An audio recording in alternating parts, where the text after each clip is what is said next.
Olá pessoal, vamos para mais uma aulinha do nosso curso e hoje eu vou apresentar para vocês a primeira lei de Newton e a terceira lei de Newton. Nós vimos aula passada a segunda lei de Newton. A segunda lei de Newton é o princípio fundamental da dinâmica, né? Que diz que a força resultante aplicada num corpo de massa m produz uma aceleração A, né? Aí tem aquela equaçãozinha, força resultante é massa vezes aceleração. Então vamos lá, vou começar pela primeira lei de Newton. A primeira lei de Newton, gente, é o princípio da inércia. O que diz o princípio da inércia, né? A primeira lei, a lei da inércia, diz o seguinte, ó. Todo corpo permanece em estado de repouso ou de movimento retilíneo uniforme, a menos que seja obrigado a mudar de estado pela ação de forças nele aplicadas. Vamos tentar entender isso, gente. Vamos lá. É o seguinte, o princípio da inércia fala o seguinte: todo corpo que está parado, ele tende a continuar parado, desde que esteja livre de ação de forças. Então, por exemplo, né? O guarda-roupa aí no quarto, no quarto da sua casa. Pelo princípio da inércia, ele está o quê? Parado. Então, pelo princípio da inércia, ele tende a continuar parado.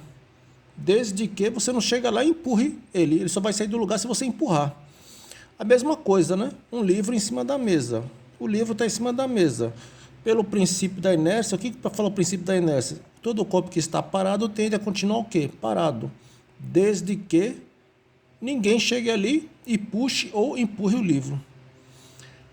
Bom, essa é a primeira parte. A segunda parte fala o seguinte, princípio da inércia. Todo corpo que está em movimento, retilíneo, uniforme, tende a continuar em movimento, retilíneo e uniforme, desde que esteja livre de ação de forças. Então vamos lá. O que é movimento retilíneo uniforme? Movimento é não está parado, né? Está parado é velocidade zero. Movimento é velocidade diferente de zero. Retilíneo está se movimentando em linha reta. Uniforme, movimento retilíneo uniforme. O que é uniforme, gente? A velocidade é constante. Ou seja, a velocidade é sempre a mesma, não muda. Então ele está falando o seguinte: se o corpo está em movimento retilíneo uniforme, ele tende a continuar em movimento retilíneo uniforme, desde que esteja livre de ação de forças. Então, por exemplo, você está no carro a 100 km por hora. Aí você está numa estrada em linha reta. Você tira o pé do acelerador. Pessoal, pergunto para vocês, o carro continua em movimento retilíneo e uniforme? O carro continua em velocidade constante? Não. Por que ele não continua em velocidade constante? Porque o carro não está livre de ação de forças. Tem uma força atuando no carro, qual que é? É a força de atrito, né? Atrito da roda com asfalto, atrito do ar, né? Força de resistência do ar. Isso faz com que, quando você tira o pé do acelerador, a velocidade do carro vai o quê? Diminuindo até parar. Por isso que ele para. Se a gente deixar o carro livre de ação de forças, ou seja, eliminar o atrito da roda, eliminar toda a resistência do ar, o que vai acontecer, gente? O carro vai continuar sempre com que velocidade? 100 km por hora em linha reta. Aí ele vai continuar em movimento retilíneo uniforme, porque ele vai estar livre de ação de forças. A mesma coisa, o livro está em cima da mesa. Se a gente empurrar o livro, ele vai se movimenta, ele começa a se movimentar. Você dá um empurrão nele, ele se movimenta e para. Por que ele não continua em movimento retilíneo uniforme? Por quê? Porque ele não está livre de ação de forças. Tem a força de quê? Força de atrito. Existe o atrito entre o livro e a mesa. Por isso que ele para. Se a gente eliminasse a força de atrito, se a gente deixasse a mesa 100% lisa e polida, mas se você dá um toque no livro, o que ia acontecer? O livro ia caminhar, ele ia percorrer uma trajetória retilínea com velocidade constante. Por quê? Porque não ia ter nenhuma força atuando nele. O livro ia estar livre de ação de forças. Estão percebendo? Então, essa é a primeira lei de Newton, né? Todo corpo que está parado tende a continuar parado. E todo corpo que está em movimento, retilíneo e uniforme, tende a continuar no estado de movimento, desde que esteja livre de ação de forças. Então, esse é o princípio da inércia, tá? Inércia, tá? Ele é a medida quantitativa de matéria, né? Então, por exemplo, é mais fácil você, no mercadinho, você empurrar um carrinho. O carrinho tem dois carrinhos parados, um carrinho vazio e um carrinho cheio de mercadoria. É mais fácil a gente empurrar o vazio ou cheio de mercadoria? É mais fácil a gente empurrar o vazio, né?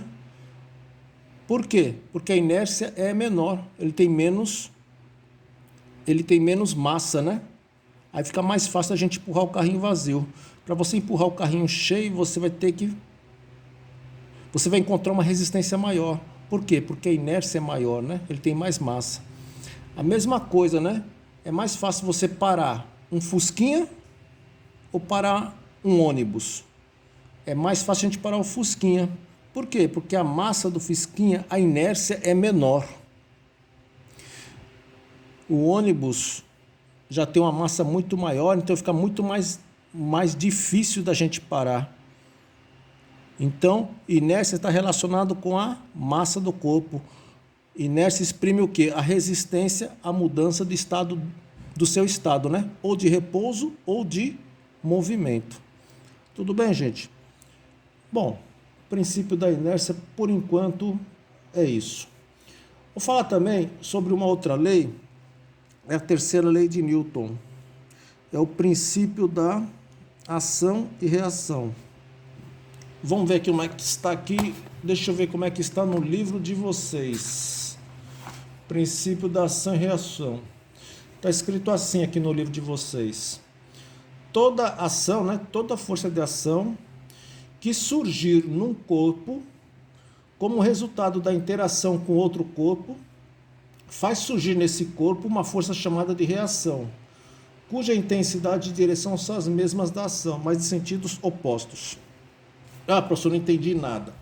Bom, você não entendeu nada? Então,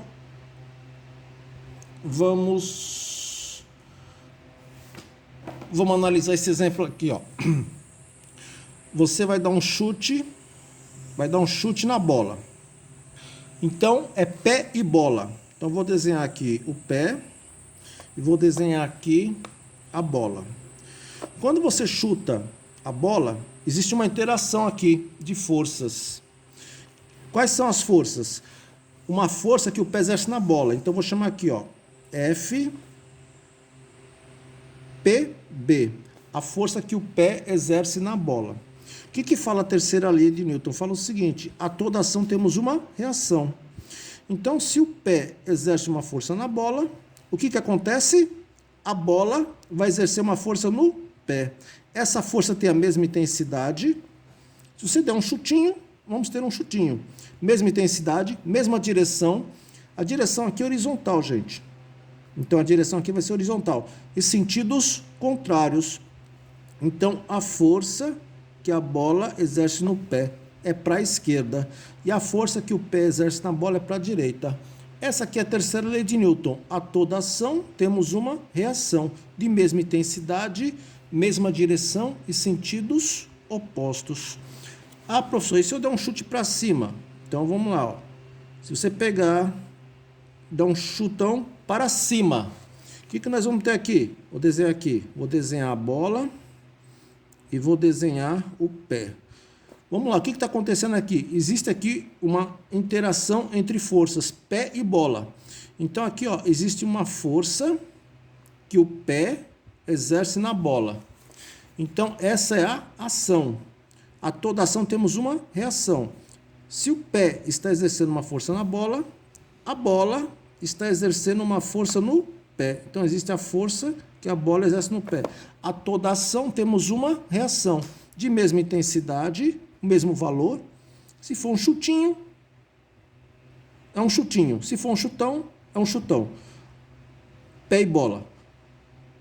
A toda ação temos uma reação de mesma intensidade, mesma direção. Agora aqui, ó, a direção dessa força pé e bola é o quê? Vertical. Então, a direção da força que a bola exerce no pé vai ser o quê? Vertical. E sentidos contrários. Aqui, ó, a força que o pé exerce na bola é para cima. Portanto, a força que a bola exerce no pé é para baixo. A toda ação temos uma reação de mesma intensidade, mesma direção em sentidos contrários.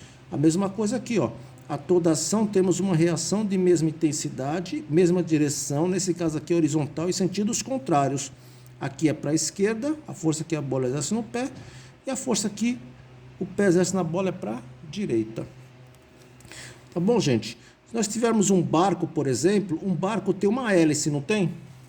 Essa hélice, ela começa a girar. O que acontece? A hélice, gente, empurra a água para trás.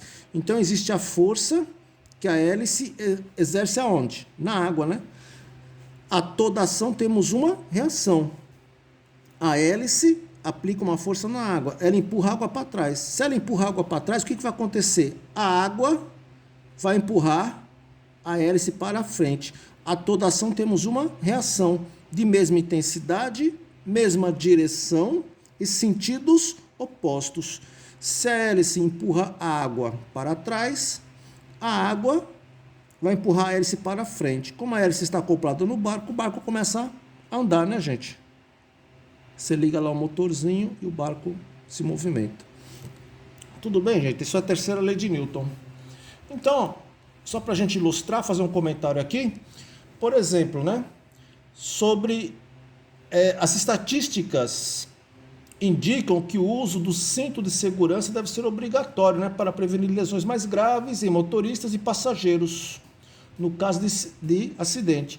Explique a qual lei da física a função do cinto está relacionada.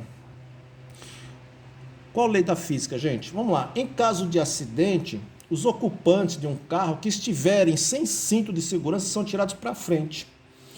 A chance de sair ileso de um acidente sem o uso do cinto é 1 em 1000, gente. Então, o uso de cinto de segurança reduz 60% a 80% de mortes em choques de frontais. Então, você está no carro a 100 km por hora, o carro vai e se choca contra um poste. Qual é a lei da física que está atuando aí, gente? É a primeira lei, que é o princípio da inércia. Todo corpo que está em movimento tende a continuar em movimento. Então, se um carro bate num poste a 100 km por hora e você não estiver usando o cinto de segurança, o que vai acontecer? Você vai sair voando pelo para-brisa a 100 km por hora. Então, por isso que é importante a função do cinto de segurança, né?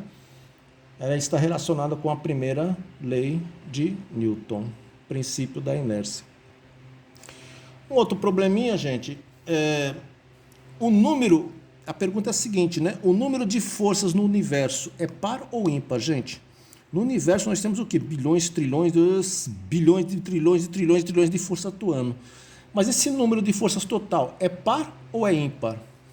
Pessoal, para a gente responder essa pergunta, nós temos que lembrar da terceira lei de Newton, né? A toda ação temos uma reação. Portanto, quando surge uma força no universo, é ação, vai surgir uma nova força, que é a reação, né? Então, as forças sempre atuam aos pares. Se elas atuam aos pares, então o número total de forças no universo é par. Tudo bem, gente? Então, aí só uma apresentação da primeira e terceira lei de Newton. E por hoje é só, e até a próxima.